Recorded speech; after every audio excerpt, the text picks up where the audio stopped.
جو سب سے بڑا مسئلہ ہے سوسائٹی کا وہ یہی ہے گھبراہٹ، بے چینی، بے قراری۔ ہمارے معاشرے میں سکون آور ادویات سب سے زیادہ بکتی ہیں۔ میڈیسن کے شعبے سے ہمارے وابستہ لوگ بیٹھے ہوئے ہیں، ایسی دوائیں بہت زیادہ ان کی سیل ہے مسلم معاشرے میں۔ وجہ بے سکونی ہے، بے قراری ہے۔ یہ قرار کہاں سے ملتا ہے؟ سکون کہاں سے ملتا ہے؟ یہی بات نیازی صاحب نے سمجھائی کہ جب نہیں ملتی کہیں سے بھی سکون کی دولت، تیری محفل تیرے دیوانے، سکون قلب کے لیے محفل ہوتی ہے، اطمینان قلب کے لیے۔ اب دیکھیے کہ جسے دیس میں سکون نہ ملے اسے پردیس میں سکون کیا ملے گا؟ جسے گھر میں راحت نہ ملے اسے گھر سے باہر فرحت کہاں سے ملے گی؟ سکون کیسے ملتا ہے؟ انسان کو جو پسند ہے اسے حاصل کر لے، یا پھر جو حاصل ہے اس کو پسند کر لے، سکون آ جائے گا۔ سکون حاصل کرنے والے تختہ دار پر بھی پرسکون نظر آتے ہیں، اور مضطرب رہنے والے تخت شاہی میں بھی بے چین نظر آتے ہیں۔ آپ نے دیکھا ہوگا سکون اللہ تعالیٰ نے کبھی بھی مادی اشیاء میں نہیں رکھا۔ ہم سمجھتے ہیں کہ ہم گاڑی اچھی لے لیں گے سکون مل جائے گا، گھر بڑا بنا لیں گے سکون مل جائے گا، اے سی لگا لیں گے سکون مل جائے گا۔ یہ چیزیں ہمیں آرام تو دے سکتی ہیں، سکون نہیں دے سکتی۔ کیوں؟ کیونکہ اللہ رب العزت نے سکون کو اپنے پاس رکھا ہے۔ سکون باہر کی چیز نہیں ہے، مادی شے نہیں ہے، سکون اندر کی چیز ہے۔ ہم آرام کی طلب میں بے آرام ہو رہے ہوتے ہیں۔ ہم ایک چیز لے کر آتے ہیں، ہم سوچتے ہیں کہ شاید اس سے ہمیں آرام ملے گا، گاڑی لے آئے کہ یہ ہمیں آرام دے گی، پتہ چلا اب گاڑی کی فکر ہی ستا رہی ہے، کوئی شیشہ نہ لے جائے، وہی چیز ہمیں ڈسٹرب کر دیتی۔ ہم سمجھتے ہیں کوئی بڑا گھر لے لیں گے تو آرام مل جائے گا، اب پریشان ہیں کہ بھئی بڑا گھر ہے، لوگ دیکھتے ہیں، نظریں لگتی ہیں، بڑا عجیب ٹینشن میں ہے۔ تو سکون ہمیشہ اندر سے ملے گا، کبھی بھی باہر سے نہیں ملے گا۔ ایک بات ہمیشہ یاد رکھیں کہ جسے آج سکون نہیں ملا، لمحہ موجود میں جو سکون حاصل نہیں کر سکا، ہم سمجھتے ہیں کہ کل سکون مل جائے گا، پرسوں سکون ملے گا، یہ گھبراہٹ ہماری ختم ہو جائے گی۔ بھائی جو حاصل ہے اس پہ راضی ہو جائیں، آپ پرسکون ہو جائیں گے۔ اللہ کے رسول صلی اللہ علیہ وسلم نے یہی بات بتائی، فرمایا دنیا کے معاملے میں اپنے سے نیچے دیکھو، پرسکون ہو جاؤ گے۔ ہم معاملہ دنیا کا ہو تو اوپر دیکھتے ہیں، ایسا ہے یا نہیں ہے ہمارے یہاں؟ اسی لیے یہ بے چینی ہوتی ہے، بے قراری ہوتی ہے، مقابلہ ہے۔ مقابلہ صحابہ کرام بھی کرتے تھے مگر نیکیوں کے معاملے میں۔ ایک صحابی اگر آدھا مال لاتے تو دوسرا پورا اپنے گھر کا مال لے آتے، یہ مقابلہ تھا ان کا۔ وہ ڈھونڈتے تھے کہ کوئی نیکی کا طریقہ پتہ لگ جائے، کوئی ایسا عمل۔ میرے حضور کسی کے بارے میں فرماتے کہ جنتی آ رہا ہے تو صحابہ کرام کو یہ فکر ہوتی کہ یہ کون سا ایسا عمل کرتے ہیں کہ حضور نے جنت کی بشارت دی ہے۔ وہ یہ ڈھونڈتے تھے۔ ہم کیا ڈھونڈتے ہیں؟ ہم ڈھونڈتے ہیں کہ بھائی اس نے کیا پہنا تھا، اس نے کیا کھلایا تھا، اس نے کیا بنایا ہے، اس نے کون سی چیز لی ہے۔ دوسروں پہ دیکھ دیکھ کے اپنا سکون برباد کر دیتے ہیں۔ جو راضی ہو گیا، اللہ کی دی ہوئی نعمتوں پر راضی ہو گیا، وہ پرسکون ہو گیا۔ کیا خوبصورت بات حضرت واصف علیہ رحمہ نے فرمائی۔ آپ فرماتے ہیں کہ آج کا سب سے بڑا مسئلہ خود گریزی ہے، خود سے گریز کرنا، اور فرماتے ہیں کہ سکون تو خود شناسی میں ہے۔ سکون جو ہے وہ اپنی تلاش میں ہے، باہر نہیں ہے۔ استاد فرماتے ہیں کہ آج کا انسان سکون کی خاطر آسمانوں کے دروازے کھولنے میں لگا ہوا ہے، مگر وہ دل کے تالے کھولنے کی فکر نہیں کرتا، اپنے اندر اپنے من کے تالے نہیں کھولنا چاہتا۔ آج دیکھیں نا، ہمارے یہاں اب ویب 3 اور 5G کا دور شروع ہو رہا ہے۔ اب میٹاورس، اب لوگ وہاں جا کے جو ہے وہ پرچیزنگ لوگوں نے شروع کر دی ہے. کیوں؟ کیونکہ بھائی اور بھی سیارے ہیں، وہاں پہنچیں گے. کس لیے؟ سکون کے لیے. لیکن سکون وہاں کبھی نہیں ملے گا. اللہ نے سکون کو انسان کے اندر رکھا ہے، باہر نہیں رکھا. اسی لیے علامہ اقبال نے بات کی تھی نا، فرمایا تھا کہ اپنے من میں ڈوب کر پا جا سراغ زندگی. تو اگر کسی اور کا نہیں بنتا نہ بن، اپنا تو بن. اور جب اقبال سے پوچھا کہ من کی دنیا کیا ہے، اپنے من میں، فرمایا من کی دنیا، من کی دنیا سوز و مستی جذب و شوق، اور تن کی دنیا سود و سودا مکر و فن. من کی دولت ہاتھ آتی ہے تو پھر جاتی نہیں، اور تن کی دولت چھاؤں ہے، آتا ہے دھن جاتا ہے دھن. پانی پانی کر گئی مجھ کو کلندر کی یہ بات، تو جھکا جب غیر کے آگے نہ من تیرا نہ تن. تو سکون تلاش کرنے جب دوسروں کے پاس جا رہا ہے تو تجھے ملنا تو ویسا ہی نہیں. اگر ڈھونڈنا ہے اپنے من میں ڈھونڈ، اپنے اندر ہے سکون. آپ جس کو بھی سنیں گے، کوئی میڈیٹیشن کی بات کرے گا، کوئی آپ کو جناب وہ مراقبہ، دھیان، سب جتنی چیزیں وہ سب یہی بتائیں گے، اپنے آپ کے اندر ہی ہے سب کچھ. بلکہ حدیث مبارکہ ہے، جس نے اپنے آپ کو پہچانا اس نے اپنے رب کو پہچانا. کیونکہ ہم اپنے آپ کو نہیں پہچانتے. ہم نے ساری دنیا کو ایکسپلور کیا، سرچ کیا، لیکن نہیں سرچ کیا تو اپنے آپ کو نہیں کیا. یہ بیٹھا ہوا ہوں آپ کے سامنے، میرا نام کیا ہے؟ تسلیم رضا. تسلیم رضا کہاں ہے؟ یہ میرا چہرہ ہے، یہ میری نوز ہے، یہ میری آئس ہے، یہ میرے کان ہیں، یہ میرے دانت ہیں، میرے ہونٹ ہیں، میرا ہاتھ ہے، میرے بال ہیں، یہ میرا جسم ہے، یہ میرا سینہ ہے، یہ میرا دل ہے، یہ میرے پاؤں ہیں. سب کے نام ہیں نا. جو تسلیم رضا ہے وہ کہاں ہے؟ بات سمجھ میں آ رہی ہے؟ بھائی تسلیم رضا یہ بیٹھا ہوا ہے. اچھا اگر یہ تسلیم ہے تو یہ سے کیا مراد ہے؟ یہ تو ہاتھ ہے، یہ تو آنکھ ہے، کان ہے. سب چیزیں الگ الگ نکال کے رکھ دی جائیں تو آپ کیا کہیں گے؟ اس کو کہیں گے یہ ہاتھ ہے، اس کو کہیں گے یہ سر ہے، یہ پاؤں ہے. وہ جو تسلیم رضا ہے وہ کہاں ہے؟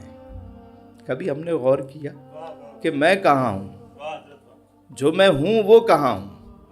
میں کون ہوں؟ جب بندہ اس راز کو پا لیتا ہے وہ اپنے رب کو پہچان جاتا ہے. سارے صوفی یہی بات سمجھاتے رہے کہ اپنے من میں ڈوب، اپنے آپ کو پہچان. تو کون ہے؟ تو ہے کون؟ اور جس کو یہ والی دنیا مل جاتی ہے نا، جس کو من کی دولت مل جاتی ہے، پھر اسے ساری نعمتیں مل جاتی ہیں. میرے پاس کئی لوگ آتے ہیں، دعا کے لیے بھی آتے ہیں، کنسلٹنسی کے لیے بھی آتے ہیں، اپنے اپنے مسائل کے لیے بھی آتے ہیں. لیکن کبھی کوئی ایسا بندہ نہیں آتا جو یہ بات آ کے پوچھے. کوئی اپنے آپ کو نہیں پہچاننے کی بات کرتا. ہم ساری دنیا کو جانتے ہیں لیکن نہیں جانتے تو اپنے آپ کو نہیں جانتے. بلکہ ہم لوگ تو اب جو میٹاورس میں لگے ہوئے ہیں، اور میں وہاں گوروں کو دیکھتا ہوں وہ کھڑے ہو کے اذان سن رہے ہوتے ہیں سکون کے لیے، اللہ کا کلام سن رہے ہوتے ہیں، اذان کو سن کر شیئر کر رہے ہوتے ہیں. جب ان سے پوچھا گیا کہ یہ کیوں سنتے ہو، کہنے ہمیں نہیں پتہ یہ کیا چیز ہے لیکن اس سے ہمیں سکون ملتا ہے.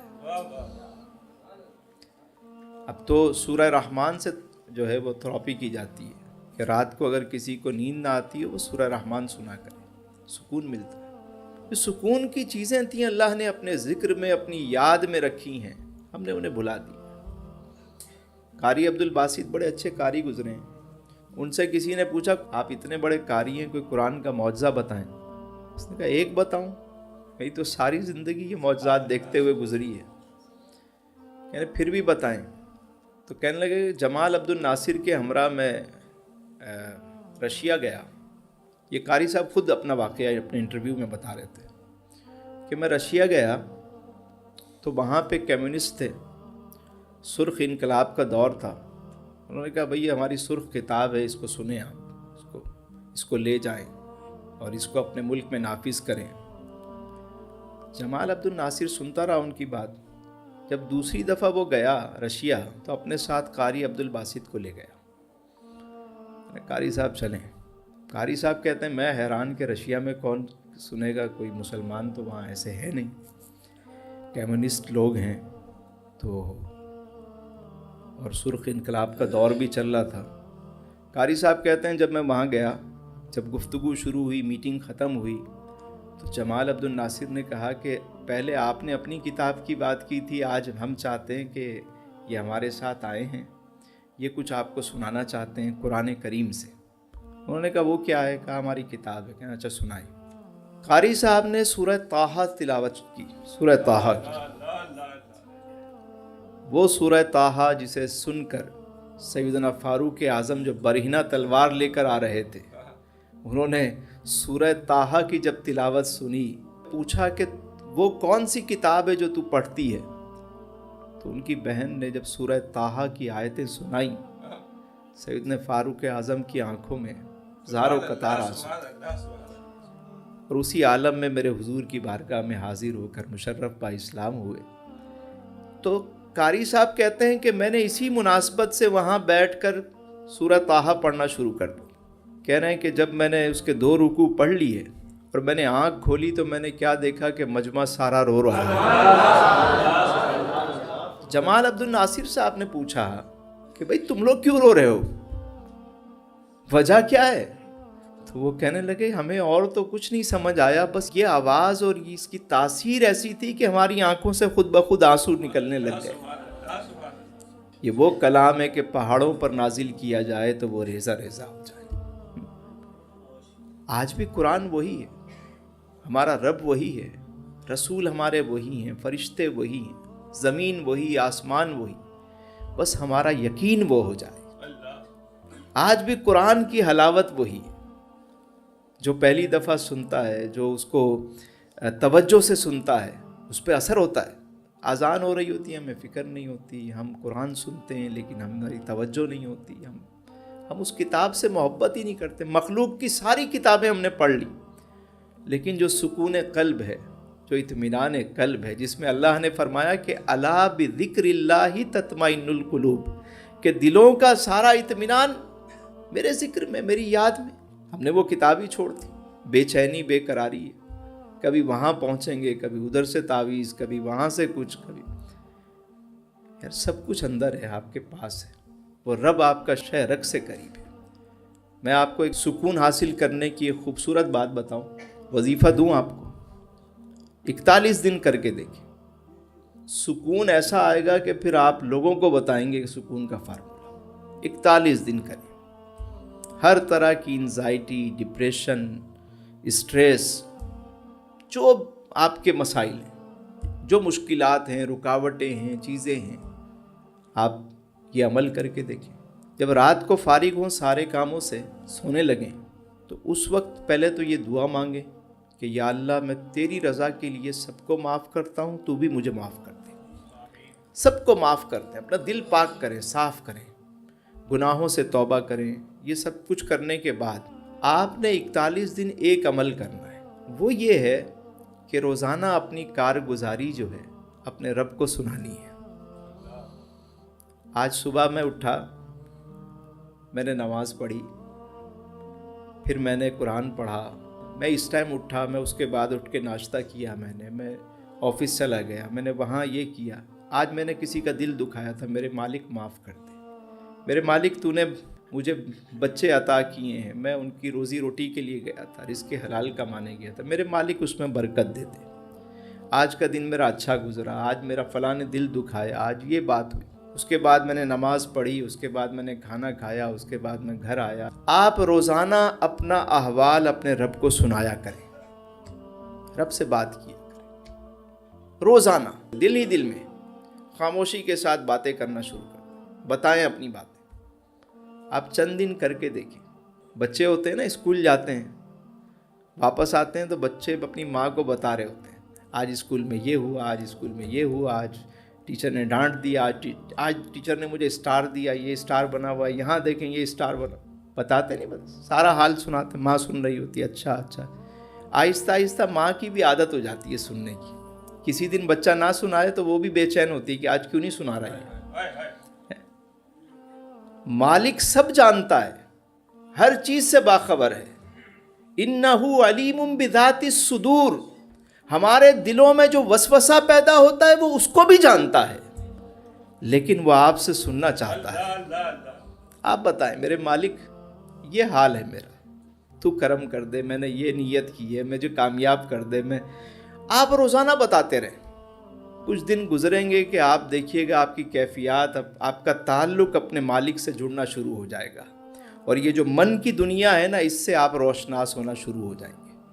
یہ سب سے آسان طریقہ ہے. باقی میڈیٹیشن اور کئی اور فارمولے ہیں, لیکن یہ سب سے سہل ہے, سمپل. سوتے وقت اپنی ساری بات بتائیں, پھر آپ کو احساس ہوگا کہ یار آج کے دن میں نے کوئی ایک نیک کام بھی کیا یا نہیں کیا اللہ کی رضا کے لیے.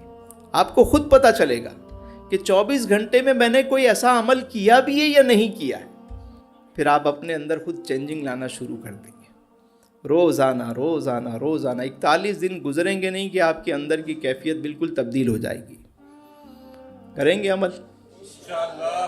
جس طرح ہمارا جسم بیمار ہوتا ہے نا, ہمیں پتہ لگ جاتا ہے, کھانسی ہو گئی, مطلب زکام ہو گیا, کوئی اور اس طرح کی چیز ہو گئی, تو ہمیں پتہ لگتا ہے نا کہ بھئی جسم بیمار ہے, فوراً پتہ لگ جاتا ہے. اسی طرح روح بھی بیمار ہو جاتی ہے, اور وہ روح کی بیماری ہمیں پتہ نہیں لگتی, ڈاکٹر کو بھی نہیں پتہ لگتی کہ روح بیمار ہے. وہ کہے گا اچھا یہ کھا لو, آپ جائیں گے میں پریشان ہوں, ڈسٹرب ہوں, وہ کہے گا اچھا یہ دوائی لے دے رہا ہوں میں آپ کو, یہ واک کیا کریں, یہ کریں, وہ کریں, آپ کو سمجھا دے گا. جب روح بیمار ہوتی ہے نا, تو اس کو پھر یہ والی دوائی ایلوپیتھک ہومیوپیتھک سے اس کو فائدہ نہیں ہوتا. اسے پھر روح بیمار ہو تو روحانی دوائی چاہیے ہوتی ہے. جب آپ یہاں آتے ہیں, درود شریف پڑھتے ہیں, اللہ کا ذکر کرتے ہیں, ہر ہفتے جب روح کو خوراک ملتی ہے, وہ آپ کو خود کہتی ہے چلو وہاں پہ. جو نماز پڑھنے والا شخص ہے, عادی ہے, جتنے وقت کی بھی وہ پڑھتا ہے, جب نماز کا ٹائم ہوگا وہ بے چین ہو جائے گا کہ چلو یار نماز پڑھوں. کوئی ایک وقت پڑھتا ہے, وہ اس کو ایک وقت کی یاد ستائے گی, کیونکہ روح کو اس وقت اس کی خوراک چاہیے ہوتی ہے. جب آہستہ آہستہ روح کو آپ تازہ کرتے آتے ہیں, اسے خوراک دیتے رہتے ہیں.